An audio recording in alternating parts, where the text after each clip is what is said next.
1979, 20 years after his creation.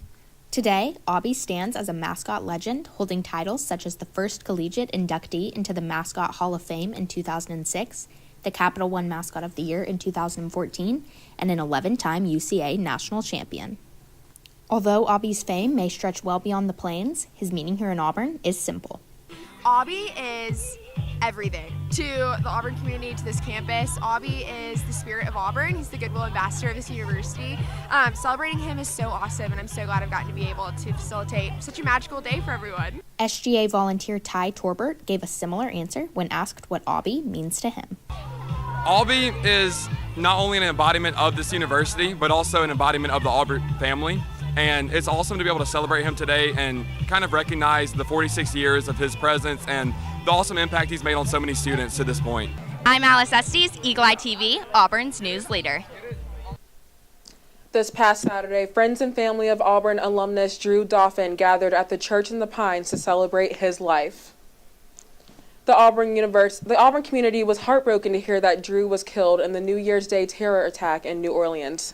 Those attending were able to sign a wakeboard, which represents Drew's love for the lake and wakeboarding. Friends and family wore buttons to commemorate Drew's life and legacy. Drew's friend, along with a pastor from the Church of the Highlands, were among those who spoke on Drew and his legacy. From the moment I met Drew freshman year at Auburn, his magnetic positivity attracted me, and I knew I wanted to surround myself with people like him. Drew's life continues to matter. Let us all let it continue to matter by carrying forward his legacy. Let's make others feel seen. Not just today, but for the rest of our lives. Let's care for others the way Drew would. And let's carry forward his legacy. When we come back, you'll get a weather update from Eagle Eye's Lucy Anderson. You're watching Eagle Eye News at 6.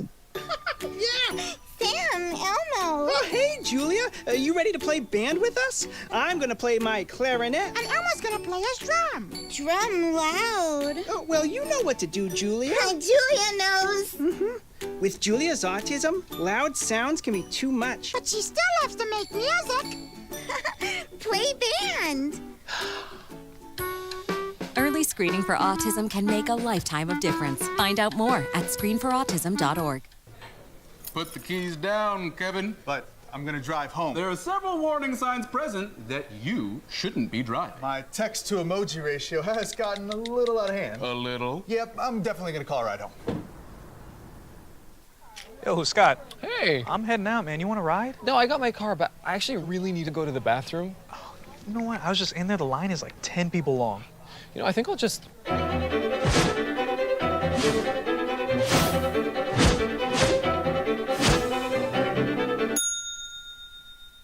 Dude, are you okay?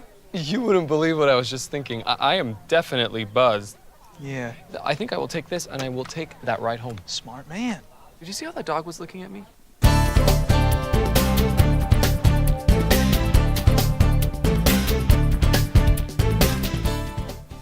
Welcome back to Eagle Eye News at 6.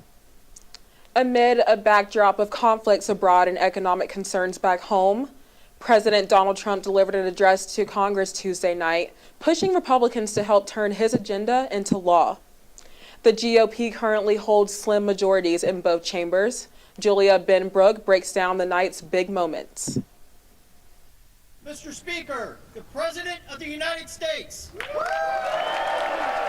President Donald Trump delivering his first speech to a joint session of Congress since retaking the White House. We have accomplished more in 43 days than most administrations accomplished in 4 years or 8 years, and we are just getting started.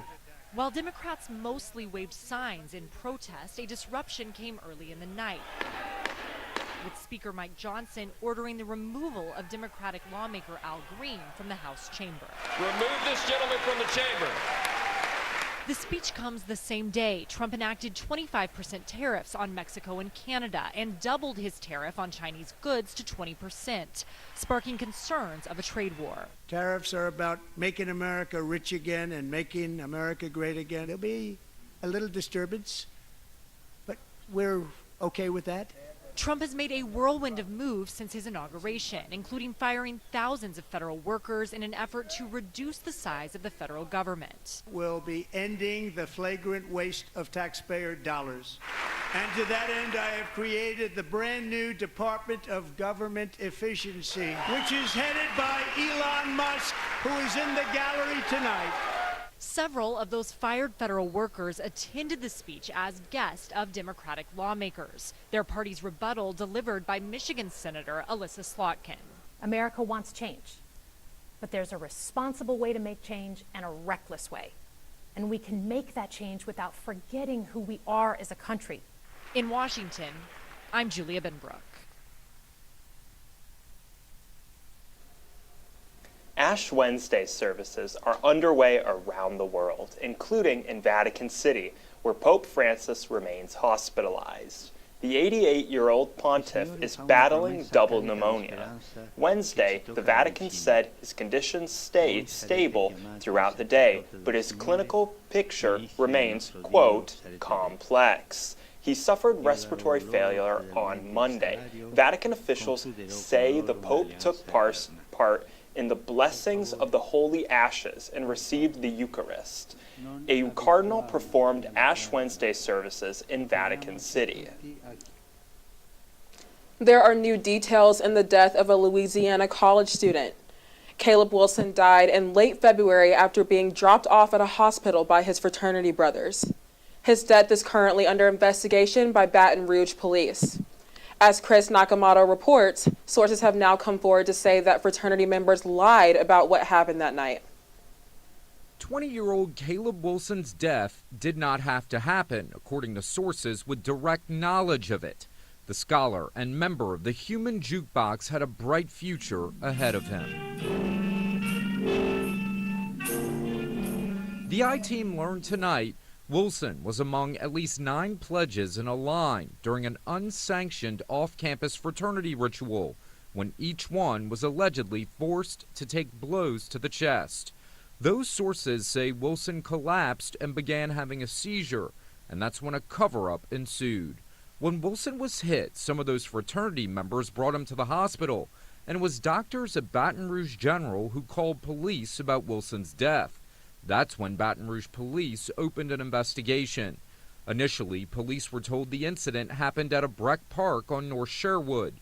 But tonight, the I-Team learned that was all a fabrication. The pledges and the fraternity brothers were never at that Breck Park at all, and met at an off-site location to concoct the story about the Breck Park. Omega Sci-Fi issued a statement last week, extending profound sorrow and condolences for Wilson's death, and said they are working to gather accurate information. According to the East Baton Rouge Parish Coroner's Office, the cause and manner of death are currently undetermined and pending further study and testing. When we come back, you'll get an entertainment update from Eagle Eye's Caroline Burrows. You're watching Eagle Eye News at 6. Hey, can you chop the pineapple? Chop the pineapple. Nope, I'm high. How about I wash off the grapes? Yes. Okay. You're already making good decisions when you're high. I want tacos. Will you drive? I'm a little toasty.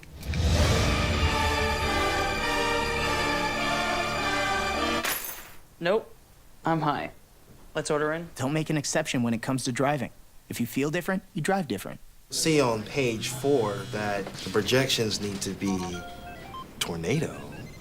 Next Thursday? Seriously? Thursday? Can't do that.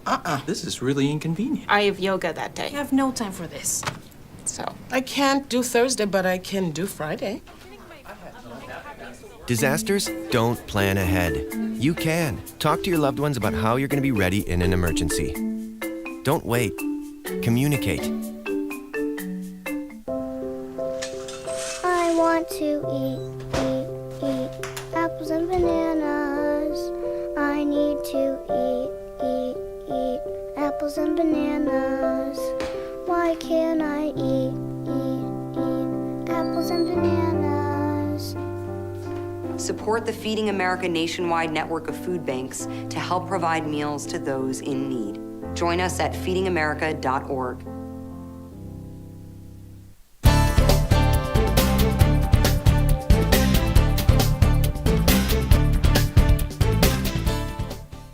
Welcome back to Eagle Eye News at 6. I'm Caroline Burrows, here to give you an update on all things entertainment. It's time to celebrate the music genre we all know, from the training field to the football stadium. Last Tuesday was National Marching Band Day. The day is set aside to honor the genre's musicians and composers as well as its performers. The regular and powerful rhythm of the music keeps marching bands, from military to high school and college and others, in unison and on the move. Bands are of course staples at football games and parades. To celebrate the day, you can support a local marching band group.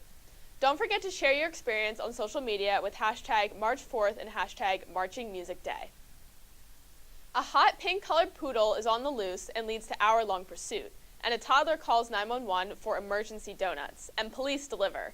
Coming up in today's Take a Look at This. A pretty and pink pooch led authorities in New Jersey on an exhaustive hours-long chase spanning land and sea. Molly the poodle led oodles of officers on a hot pink hot pursuit. It was like chasing cotton candy. After reportedly wriggling off leash, running through traffic, and then jumping in the Passaic River, where she reportedly swam roughly the length of a football field. She was a bike ride away from a triathlon. 4 hours, 2 police departments, and 8 firefighters in boats later, the pink pup was back on dry ground, safe, sound, and yes, still sassy. Another dramatic dog rescue unfolded in a remote rocky area after authorities were alerted to a dog clinging to a craggy cliff in California. A total of 3 responding fire companies were involved after it was determined that initial resources on hand were insufficient for the rescue. The Susanville Fire Department says they ultimately set up a rope system lowering a crew member down to the trapped dog. The pair then made their way safely to level ground, and the dog was checked out by vets and confirmed to be unharmed before being delivered to a local animal shelter. Finally, from dogs to donuts. You may have seen a recent story of an Oklahoma toddler gone viral for getting a hold of a cell phone and dialing 911 for emergency donuts. An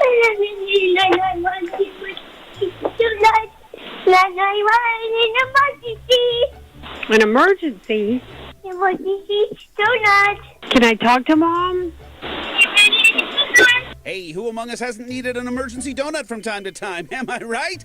Don't judge. The Moore Police Department certainly didn't. They instead solved this toddler's emergency, later treating him and his big brother to a delightful doorstep donut delivery.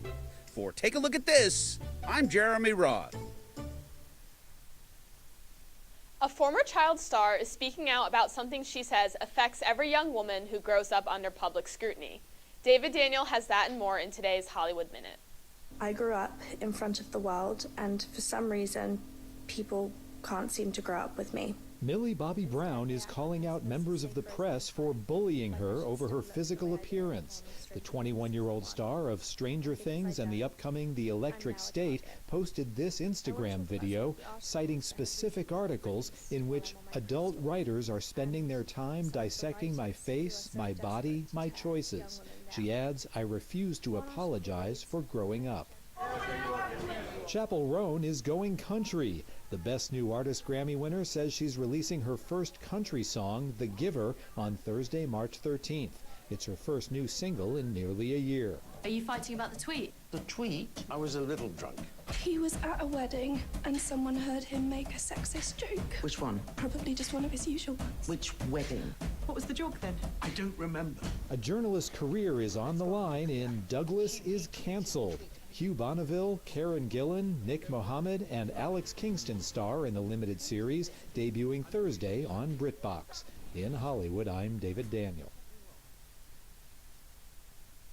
That's all I have for you in the world of entertainment. Let's send it back to Morgan and Brady at the desk. Thank you, Caroline. We're out of time, but for more Auburn news, head over to our website, eagleeyeauburn.com, and check out our social media pages. I'm Morgan Sims. And I'm Brady Honeycutt. Thank you for watching, and War Eagle. Touchdown! Did you see that? Whoa, we scored? Yeah, we scored. We're going to the playoffs. I can't believe I missed that. Every time I'm buzzed, I spend too much time on my phone. I should take your phone away. No. I'll call for a ride. Wait, why does my face look like that?